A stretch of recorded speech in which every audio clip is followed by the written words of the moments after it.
in this life just seems so tough. Make we talk, my people, make we talk.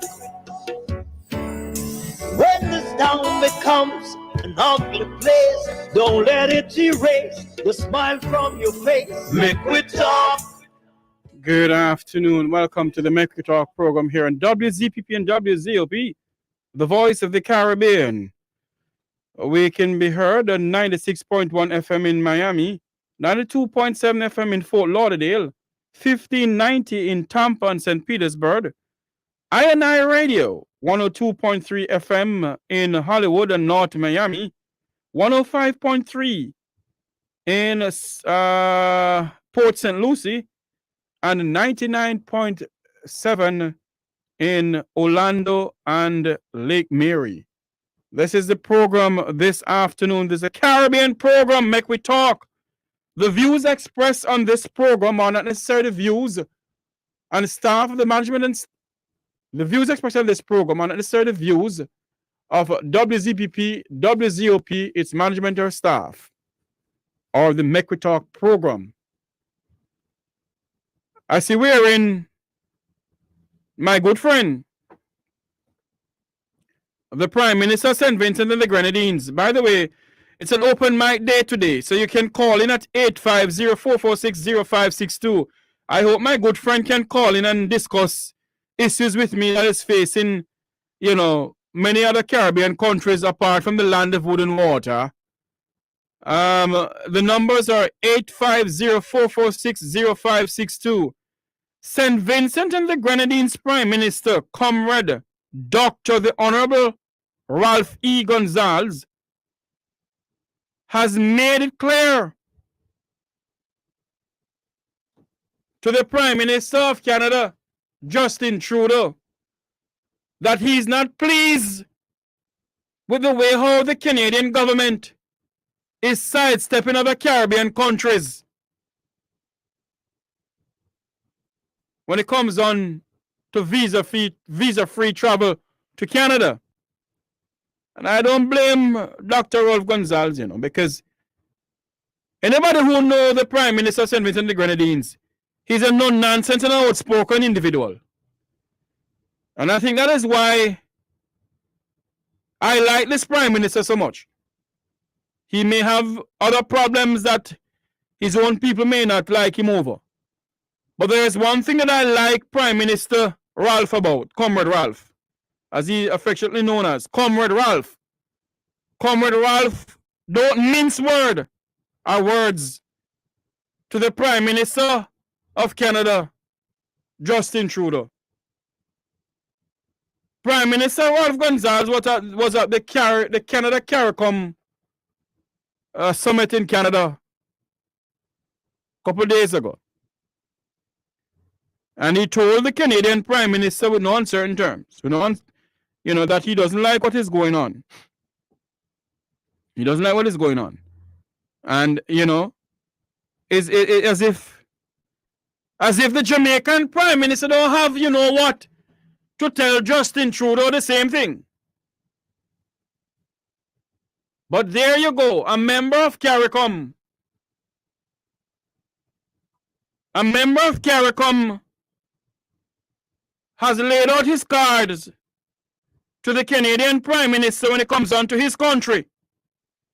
And we're going to find the clipping from Prime Minister Comrade Ralph of St. Vincent and the Grenadines, what he told the Canadian Prime Minister. And he didn't care. He just did not care. But he just said it. Let us listen to what Comrade Ralph said to Justin Trudeau. Prime Minister of St. Vincent and the Grenadines Dr. Ralph Gonsalves made his feelings known to Canadian Prime Minister Justin Trudeau over Vincentians still not being eligible for visa-free travel to Canada, while questionable persons from other countries are allowed to enter Canada without one. Gonsalves raised the issue during his recent trip to the Canada CARICOM summit. St. Vincent and the Grenadines is among several Caribbean countries which require a visa to enter Canada, or for some travelers, an electronic travel authorization, ATA. Once certain requirements are met, The Prime Minister of St. Vincent and the Grenadines, during a media conference today, said he raised this concern with the Canadian PM, who gave him an answer he is accustomed to, that they will continue to look into the matter. Gonsalves said he told Trudeau that he acknowledged that every country has a right to control its own immigration system. However, the Vincentian Prime Minister said he also expressed the following to the Canadian Prime Minister. I find it painful to see that former Nazis or Nazis from European countries can enter Canada without a visa, but the children, grandchildren and great-grandchildren of Robert Milton Cato, who was a member of Canadian Armed Forces, who fought the Nazis in the Second World War, that we can't have a visa-free access. I find it painful to see that former Nazis or Nazis from European countries can enter Canada without a visa. But the children and grandchildren and great-grandchildren of Robert Milton Cato, who was a member of the Canadian Armed Forces, who fought the Nazis in the Second World War, that we have a visa-free access.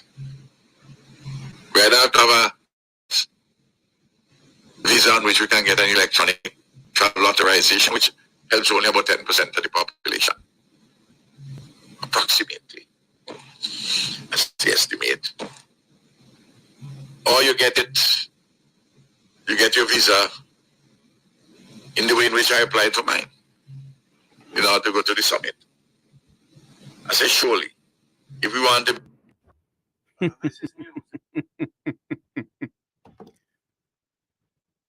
Prime Minister Ralph Gonsalves did not mince words to tell Justin Trudeau what he feels. Huh? The numbers to call into the program is 850-446-0562.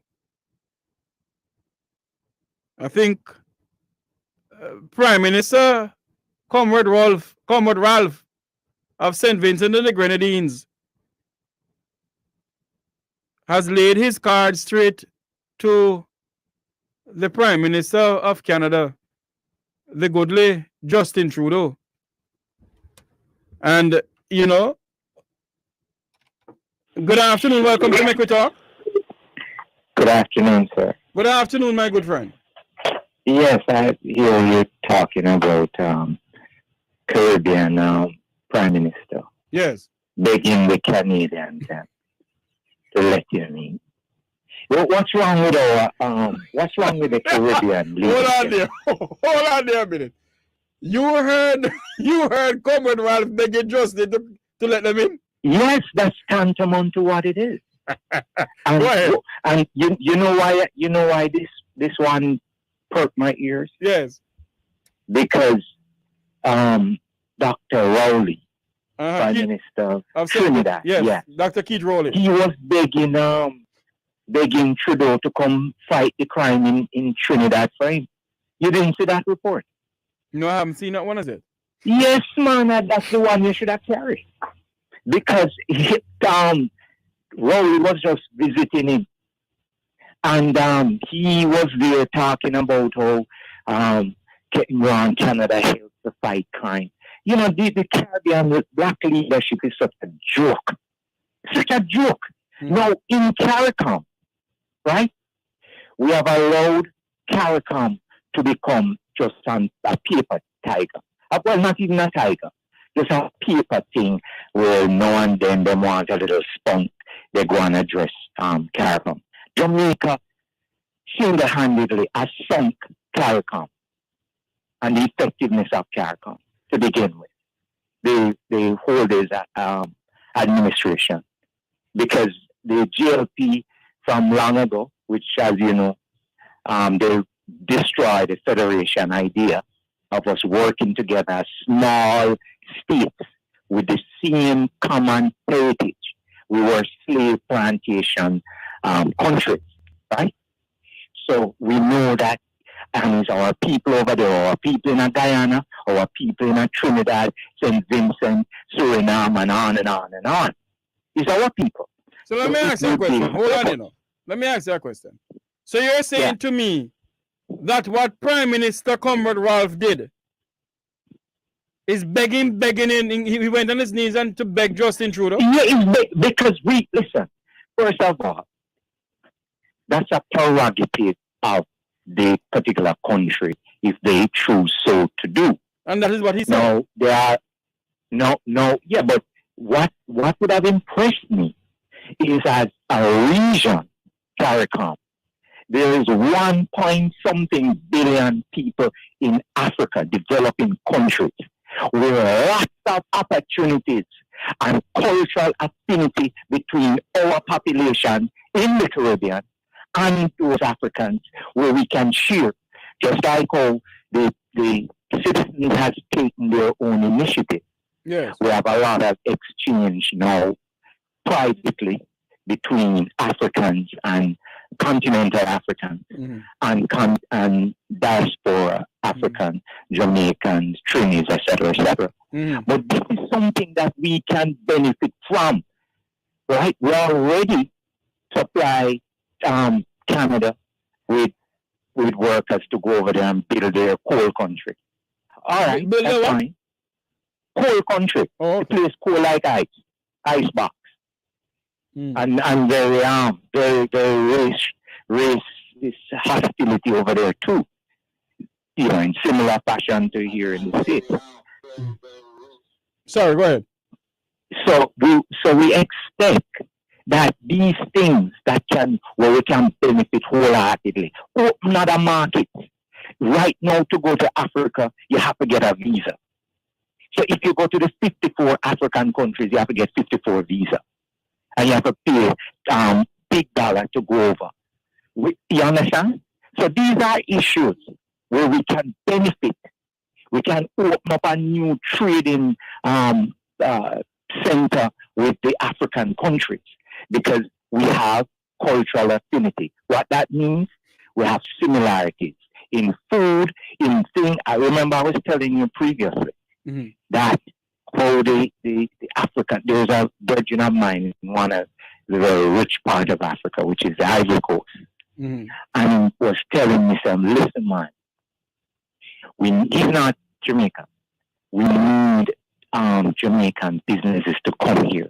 The man asked me to source our t-shirt, Jamaican t-shirt, any paraphernalia. Reggae has cemented one of the top stars out of Africa in the reggae. Hold on for me. Yeah. You and I have to talk off here about what you just said about t-shirts and so forth. But let me ask you this question though.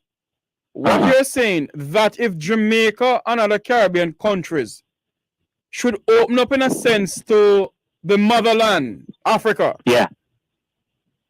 And let more Africans invest in Jamaica and in other Caribbean countries, and Jamaicans invest in Jamaicans, right. You know, Jamaicans are pioneers. Right. A lot of them are doing it in Ghana. Right? But by way from England, from the UK. But what I'm saying, we are trading people. Also, some of that little Chinese knockoff craft that we have in the craft market down there, that nobody not buying them. Craft market down there? In Jamaica. You know, how you know say Chinese knockoff in the craft market? Come on now. Let me not see that. Listen, you're talking to somebody who, I'm not just coming here with stuff to banter if I don't know what I'm talking about. I'm telling you. Okay, go ahead. I went into I'm going to give you a joke. I went into one of these big box stores and I saw a nice red, green and gold shirt. I was all so excited, to buy the Jamaican thing is inside there. You know, when I open, which is what I typically do, I look at the label. You know where it was from? China.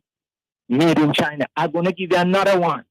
Walmart, which is a very popular place. I saw some nice paintings of Bob Marley in the place. And I was all excited. I said, our Jamaicans and set up these things nice. We get a little thing off, benefiting off our own thing. You know where it was made? Same place.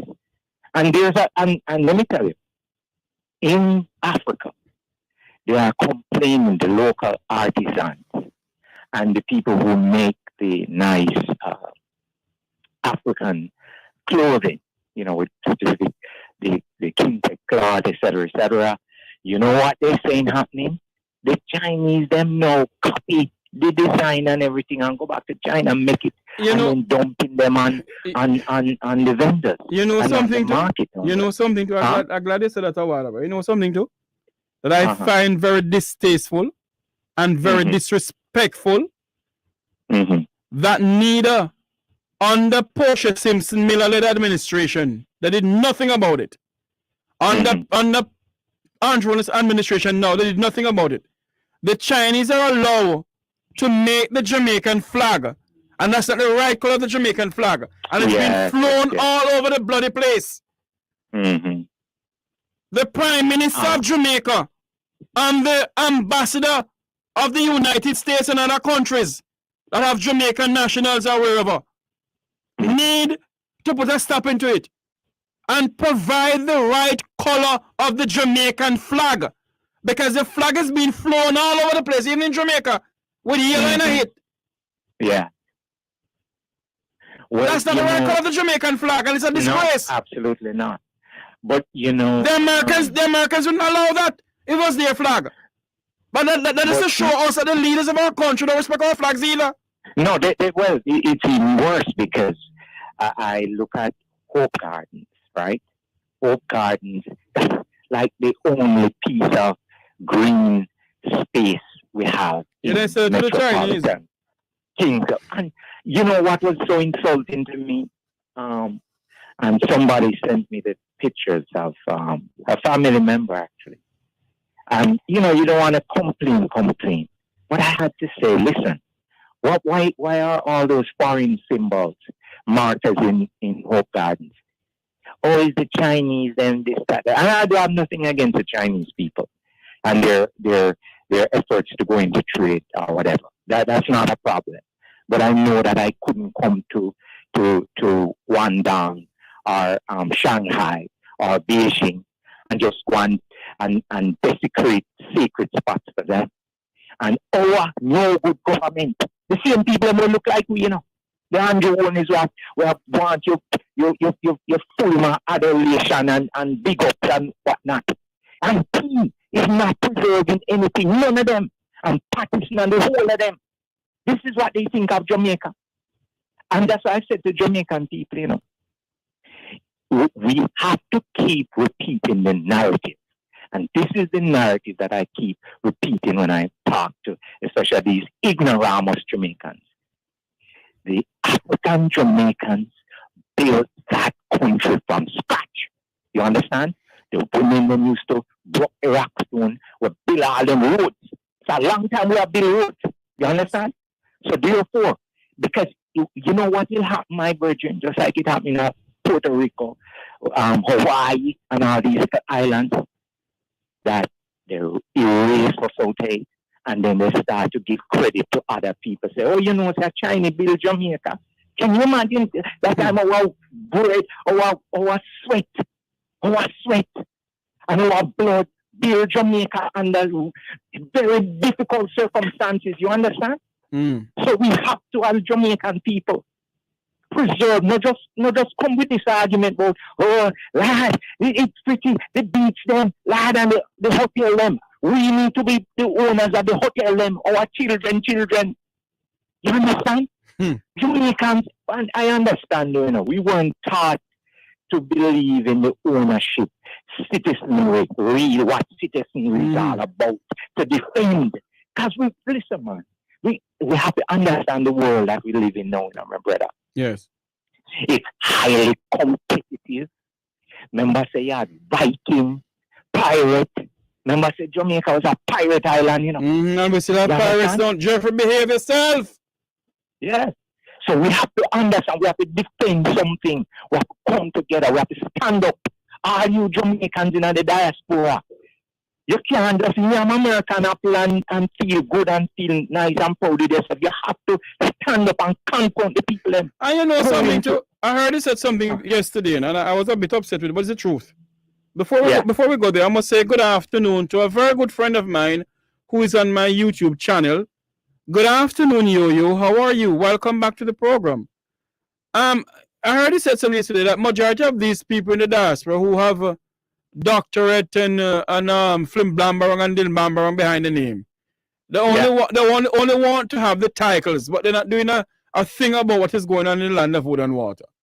No, they are looking to eggs up and flaunt themselves with the so-called powerful. You know, they are not looking to change anything really fundamental in the status quo. They will echo us and repeat the same problem that we will talk about. But it's to really to pad them resume and give them self-importance. But they're not really. If you look at what has happened in Jamaica, look at, for instance, this thing with the reggae girls. Yes, you heard when former journalist Dudley Thompson came on the program and gave us a breaking news that there is a mass demonstration going on in Panama, I think. Yeah. And the reggae girls are in crisis. They have to move them from one point to the other. You know? You mean because of the demonstration? Yes. By who? By happening in Panama. It's happening in Panama now. I'm yet to get a briefing or a report out of Panama. Hopefully I can bring it live on air here. So no, let me understand you clearly and to your listeners.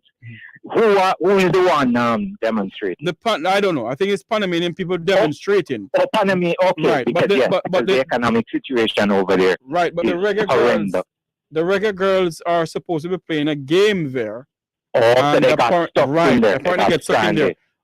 Yes, go ahead. But let us go back. There are quite a number of Jamaicans who live there. Right. Let us go back to the topic of the day, though, where St. Vincent and the Grenadines Prime Minister, Dr. the Honorable Comrade Ralph Gonsalves, said that visa policy is very painful. Yeah, but they'll protest too much. Sometimes we protest over stuff and I want to see a self-reliant Caribbean region. It's like these leadership, they would allow everybody to just come over and take over, micromanage we can't deal with crime, we have to beg Canada, or we have to beg UK. What's wrong with, what kind of leadership we have, black people, Jamaicans? What kind of leadership? Come on, people. I mean, the Caribbean look at the leadership. Hold on for me, caller. Hold on for me. I have a little news item here out of Panama with the Jamaica Reggae Girls. Let us listen to what is going on. Speaking with Xavier Gilbert, head coach of Jamaica's senior women's national team here in Panama. Xavier, give us a take on the situation. You guys were in another city. You've moved. You're here in Panama City now. But take us back to yesterday, what happened last night, and where we are today. We have been here from Sunday. We were in another city, as you mentioned, and there's a protest. So it had affected us. And I must give credit to CONCACAF and the local organizing committee for responding the way they did. And they tried to get us out same time that we land on Sunday, which is 3 hours away from the airport. But it was difficult. And then yesterday in the morning we couldn't move because roads were blocked. And the good thing, it didn't affect any of the players. And that's commendation to the local organizing committee and CONCACAF again. Once they pick up the players, I mean, they moved them straight to this hotel here. So that was good. So they didn't encounter any delays or anything. That's paramount. But it still have its challenges because now we are in a position, the venue changing, the training venue change, the game venue change, and we're still uncertain on some logistics as it relates to time. But we have the time for training, but how far it's from the hotel. So we're working on those logistics before we proceed. All right. In as far as the squad, we're going to take a quick break on the program here. We will be right back on the Make We Talk program. Don't go anywhere.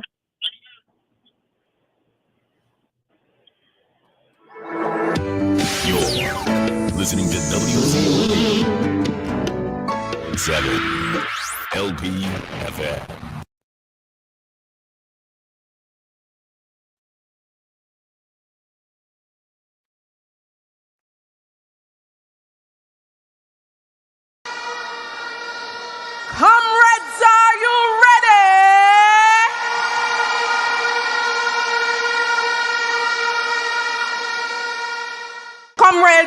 say it over and over again that young people are the future. But the way young people are being treated in this country at this time has to change. It must change. Time come, comrades, for young people to live good in this country. Comrades, we can look around us and we see the state of hopelessness that many of our young people are in. We see that many of them are choosing chopping over education. We see that many of them are being gunned down and are gunning down people.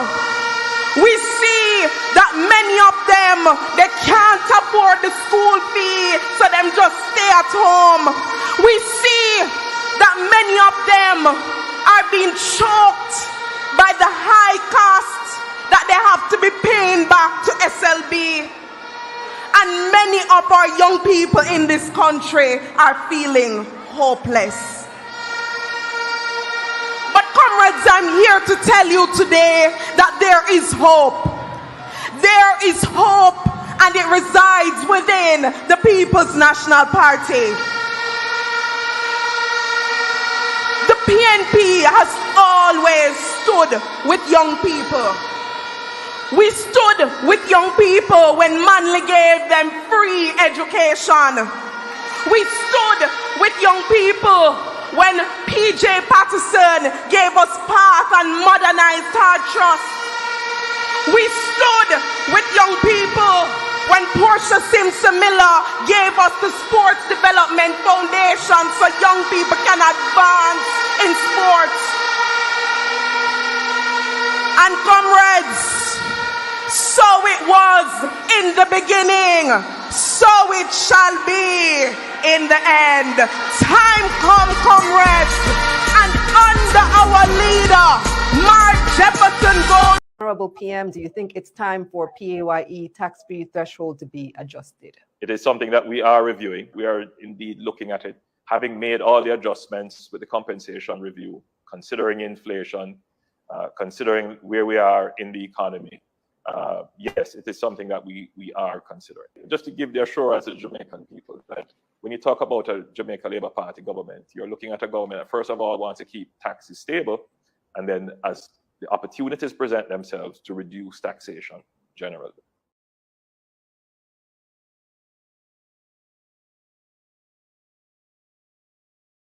As part of the Democratic Socialist agenda, the People's Emergency Production Plan was conceived as a path to making Jamaica more self-reliant.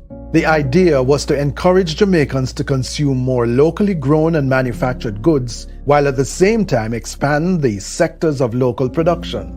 We needed to motivate Jamaicans to change their attitudes towards work, consumption habits, and taste patterns developed through centuries of colonial rule and foreign indoctrination.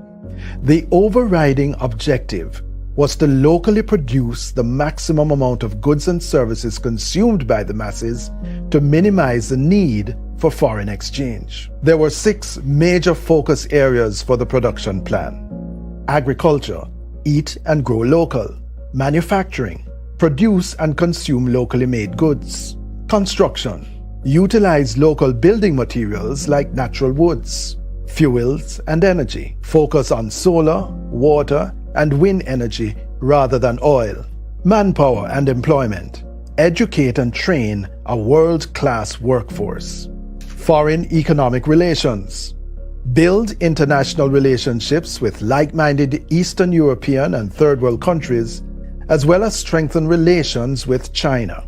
The PNP envisioned building an equitable economic system that was not dependent on international capitalist structures. As you can imagine, this national agenda probably did not sit well with institutions like the IMF or the World Bank. And so the decision was then taken to go into an IMF program with the view that we keep on trying to develop the production plan. and then to also do the reforms.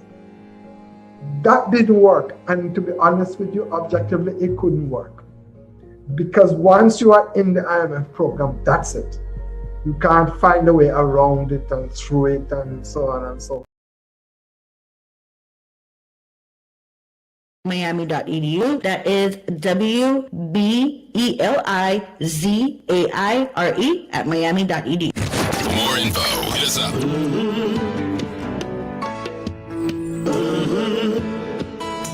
When the game gets rough and this life just seems so tough. Welcome back to the Make We Talk program here on WZPP and WZOP, the voice of the Caribbean. Welcome back to the program, caller. Yes, but man, you're falling down on your job, man. With what? You didn't tell us what was going on in Panama. That there is a big demonstration against a Canadian-owned copper mine, because the people are protesting that the mine is polluting the groundwater and the biodiversity of the area. What it is that the government renewed the contract to the Canadian mining company. Mm-hmm. And isn't that ironic? One man a beg the Prime Minister go down Panini a beg Canada to confiscate the visa to free visa. He did not go to why do you behave yourself? He did not go down to the and right in the same Central America, Panama people, Panamanians, yes, protesting against the environmental behavior of a Canadian mining company. Yes, I tell you. But yeah. But hold on for me.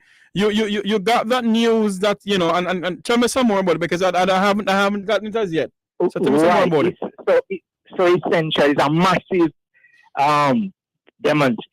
protest demonstration by a number of unions in the country who are protesting that the government should not extend the contract, that is the Panamanian government, to this Canadian company to continue mining in the area, which they have been doing for a while, because they have not been good stewards of the environment. And there is the biodiversity in that area. And there is also groundwater contamination in that area. It sounds similar to Jamaica, right? I was going to say that to you. It's the same way in St. Elizabeth. Now, what is going on up there? And you hear nothing about it. There's a gentleman who lives in that area, Dr. John Leonard. John Leonard, Professor John Leonard. And I'm going to bring on this program one of these days, you know, because John has a vast information about what is going on with mining in the cockpit country in Jamaica. Right. And what is going on there, because the government not paying in the mine, and moreover, there's a company down there not paying in the levy fee. But remember that the government tried to squash down the Coptic country representative from the Maroons. Yes. You remember? Yes, and I think there's a case in court still pending. I suspect. I think so too. Yes. Where the government was trying to silence him and shut him up and and boy him up and Jehovah. Yes. So now you understand why we need organizations. When we come together, we have more strength, more leverage. So like at CARICOM now, if Jamaica didn't mash up CARICOM why is it Jamaica mash up CARICOM? Oh, you mean, so hold on. You didn't know that? You think it's something I made up yesterday? I'm asking you the question. The Andrew Holness administration, first of all, one of the big ticket items that's on the CARICOM agenda for the longest while is to get rid of the colonial court in England that we all of these Caribbean countries are wedded to as their final appeal court. Caribbean Court of Justice. Yes, and we had actually set up. We put millions of dollars in this effort, and the court is not fully operational, even though it hears some cases with the other countries who are signatory to the court. But for the most part, Our cases, our appellate cases, the appeal cases, the last stop is in the Privy Council in England. You understand? And so we have not been able to move it because guess what? That destructive element that we had in Jamaica, Edward Seaga, he was dead set against it. Instead of Jamaican, instead of our Jewish food, and we don't come up to standard like the English. Can you imagine that racist kind of argument? After you send your picnic to law school. So what the Holness administration and your Holness, you thought that this was a younger brother and come from the oligarchy, a regular Joe folks is in parents, right? And you think that this man would have said, no man, but this is nonsense. Jamaicans can't get visa to go to England. And why shouldn't we repatriate our sovereignty in our Caribbean region? It is part of the Caribbean single market and economy. You know about that part, that we have all these things to bring us closer together as a region. Yes. And then the GLP government mash it up. You know something? You know something? When CARICOM, other CARICOM nations decide to kind of part way with Jamaica. Yeah. Is when the whole Venezuelan thing with the United States. Of course. And you only just turning back on the CARICOM people and run go sit down by fire hydrant away from Donald Trump. Why you don't behave yourself? No, but this is what we saw. We're talking what we saw. We're not here to be propagandists for the government. We expect that one of the listen, Michael Manley had a mantra, and I didn't understand it as a child. When he said, mine said it, hold on now. Remember what I said. Mine say you're comrade now. Because they have ever said that Michael Manley's legacy transcends comrades and GLP, PNP thing. Michael Manley is a national figure of Jamaica who tried his best. He made mistakes, but he tried his best to help Jamaica. And guess what? We are living off of those fat when Michael Manley left, like the National Housing Trust, equal pay for woman, minimum wage, and we can go on and on. The housing trust soon broke. Yes, because Andrew is trying to mash it up and give him. But all fairness, hold on there. With all fairness, the two political parties borrow money from the housing trust. No, the post Michael Manley. Yes, the Patterson administration was no good. Yes, you understand? Portia, them had her tie up like a whatever. She didn't really run anything. It was Peter Phillips. Hold on there, no. I won't allow you. Hold on, no, man.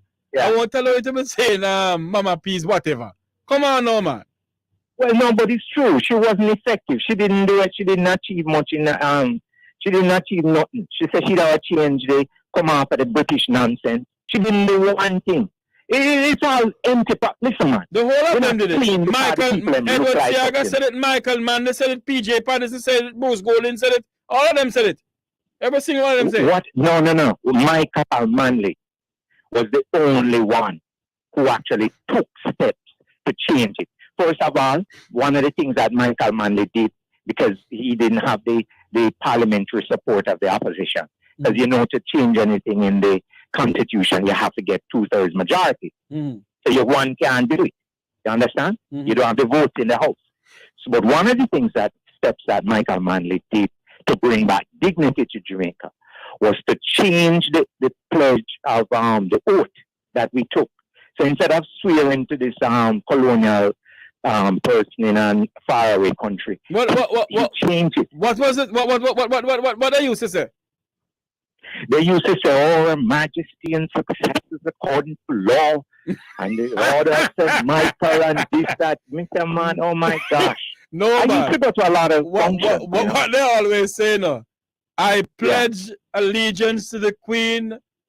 Yes, her heirs and successors. Heirs and successors according to law. And Florida glass full of black man, and you used to enjoy saying it, boy. You used to enjoy it. How he used to say it? But listen, How he used to say it? I, Florizel Augustus Glasspool, order of the nation, commander of the order of distinction, and the order St. Michael and St. George. And so when the man go on, man, but listen, on a very serious note, hold on, no, man. Repeat it again, no. No, man. Let me tell you, a lot of foolery. And the wonderful thing is that the young people, the generation, have learned, have acquired more knowledge. So we understand a lot of things that we shouldn't be doing. You know? He used to walk up. Let me tell you how serious that got. When Michael Manley proposed to change, when Michael Manley decided that he's going to create a unique set of Jamaican orders, we're not going to take any more of those colonial orders from England. You know what happened to Michael Manley and Florizel Augustus Glasspool? And you know that Florizel Augustus Glasspool was a founding member of the PNP. Yes, he was. Well, he... A founding father of the Constitution, too. What's that? He's a founding father of the Jamaican Constitution, too. Yes. Well, you know what he did? He maliced Michael Manley and defected over to Siaga's side. You were aware of that, sir? So hold on now. When he go over Siaga's side, what did he say over there? What kind of allegiance did he pledge again? Siaga was in agreement with him to keep the colonialist British nonsense thing honors and take all of this, sir. Because Michael Manley outlawed the sir, you know, so we now take no more another sir. We are not follow and mimic the colonial governors and all of that. And Michael Manley ran smack up into Florizel Augustus Glasspool. So hold on there. Hold on there. Father had treated very good. Yes, but hold on there now. May you're a good friend, you know. There's somebody on the YouTube chat room is saying that we should invite you on the program on YouTube one of these days because you have a wealth of knowledge. And I extend the invitation to you already. When I send it to you again. But before we cut off from the program here, can you give us what I said again? I pledge what? Oh, I pledge to the order of. No, hold on, no, man. No. Hold on there. Which one? You said, I, Sir Florizel. I, the Florizel Augustus Glasspool, order of the nation, commander of the order of distinction, Governor General of Jamaica, the order of St. Michael and so man when the man says this, man. And you remember he was legendary for kissing the beauty. Yeah, man. You remember he used to give this slobbering kiss to the poor little beauty queen there. What did he say in that one again? Remind me. Another time. No, man. Remind me, no, man. No. he said, I shall flowers your Glasspool. Glasspool. Order of the nation. And you know what is interesting? Interesting with the Jamaicans? Bro, I may tell you. You know that his daughter went and married to a foreigner, you know, from Mexico. Yes. I mean, it was such a bad representation for us. You understand? In nice daughter. She was a lovely girl. I met his daughter once. I met his daughter once. I think she still lives in Jamaica, right? I don't know. I met her at I saw the husband. I think he practiced medicine in Jamaica up to a few years ago. So I don't know. But yeah, man. Listen, man. We Jamaicans, and I'm talking specifically of the African Jamaicans. Yes. We have that bond where we come in. Hey, listen. And we must tell them to pick me on the grandkids. We are a special breed in Jamaica. Everybody else came in the 1900s. You understand? Yes. Our forefathers come with blood, sweat, and tears, and beating, and some backsliding.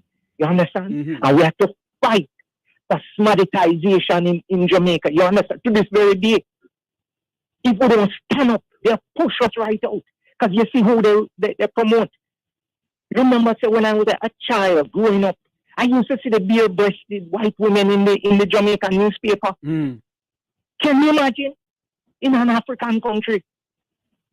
What an insult. And we beg the gleaner, then beg the gleaner, say stop. And they say, hell with you.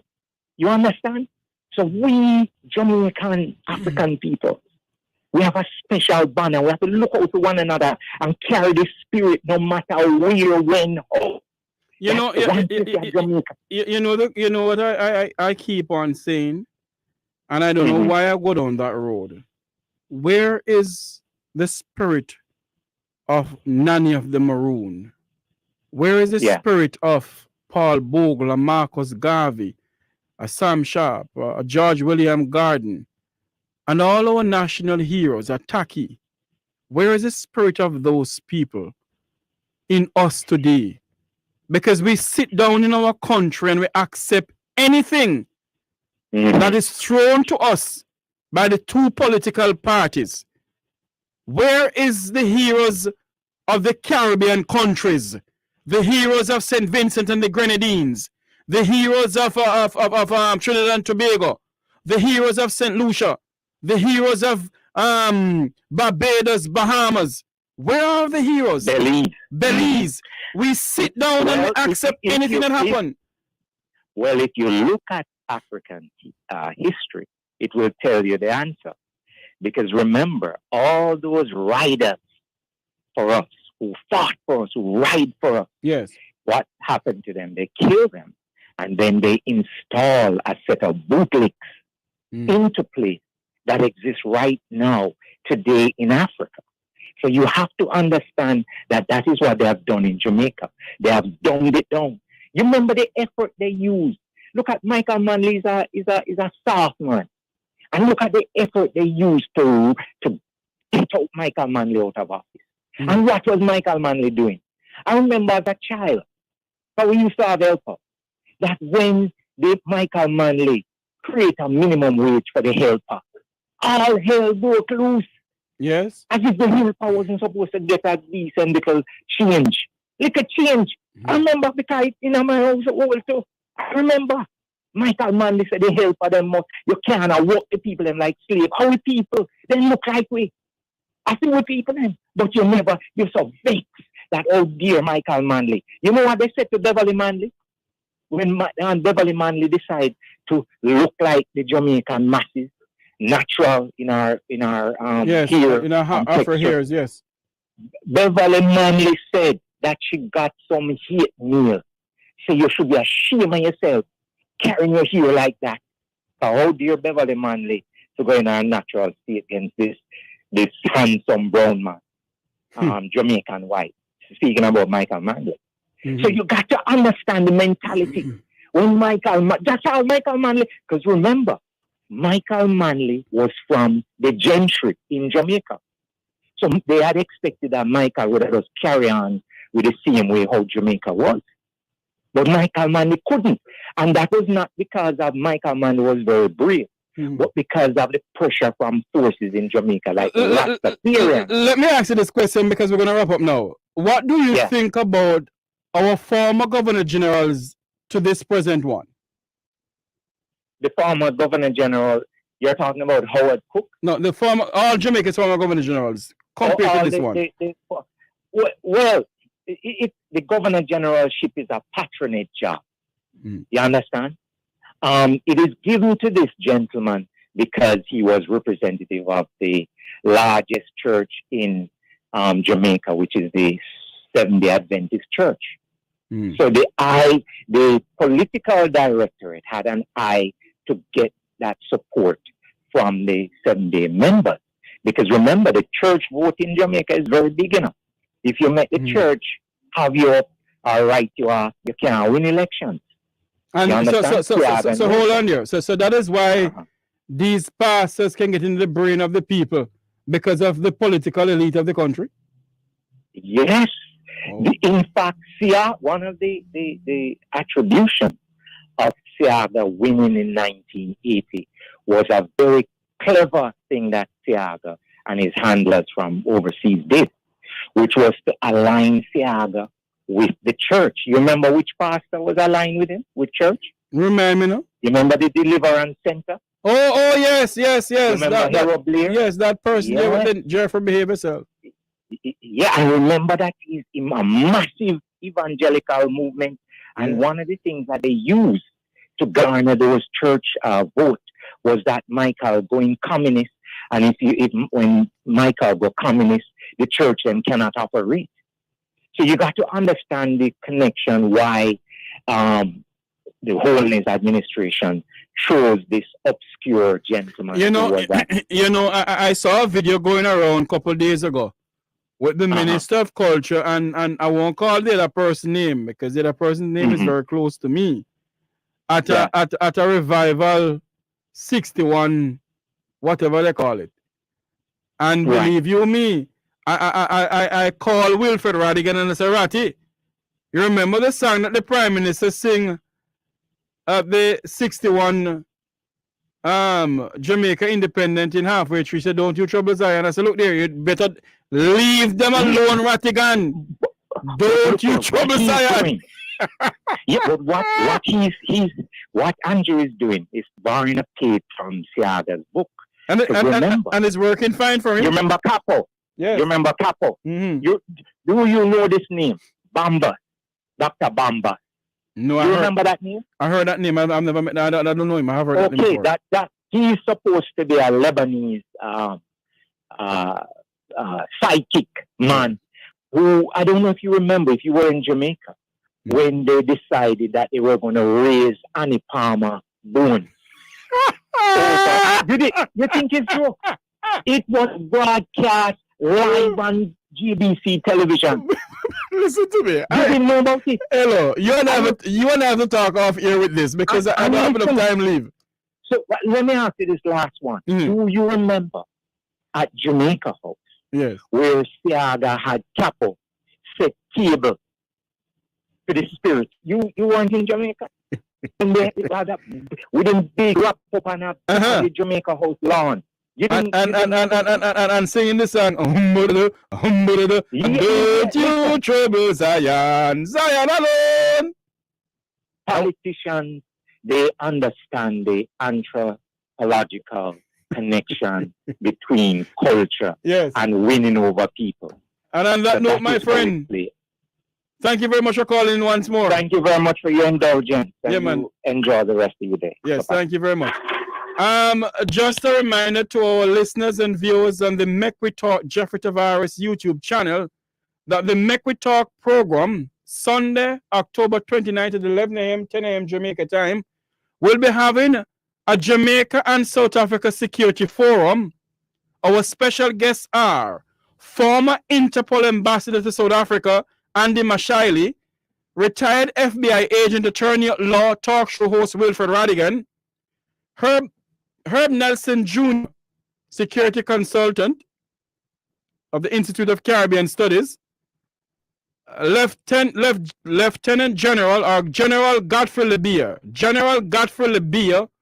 of South Africa Police Force will be on the program. We're also going to have a former Minister of National Security from Jamaica will be on the program also. It will be live on the Make We Talk Jeffrey Tavares YouTube channel. That's members of the diaspora. Please go to the Make We Talk Jeffrey Tavares YouTube channel for the Jamaica South Africa Security Forum. Our special guests are former Ambassador to Interpol, our former South African Ambassador to Interpol, Andy Mashaili, retired FBI agent Wilfred Radigan, Herb Nelson Jr., and General Godfrey Lebia from South Africa. They will be on the program on Sunday. That's this Sunday coming at 11 a.m. U.S. time or 10 a.m. Jamaica time. This is where I say so long from here until you hear me again. May God bless you. And may you continue to do the good work that the Lord have you here to do. Remember to like, share, and subscribe to the Make We Talk Jeffrey Tavares YouTube channel.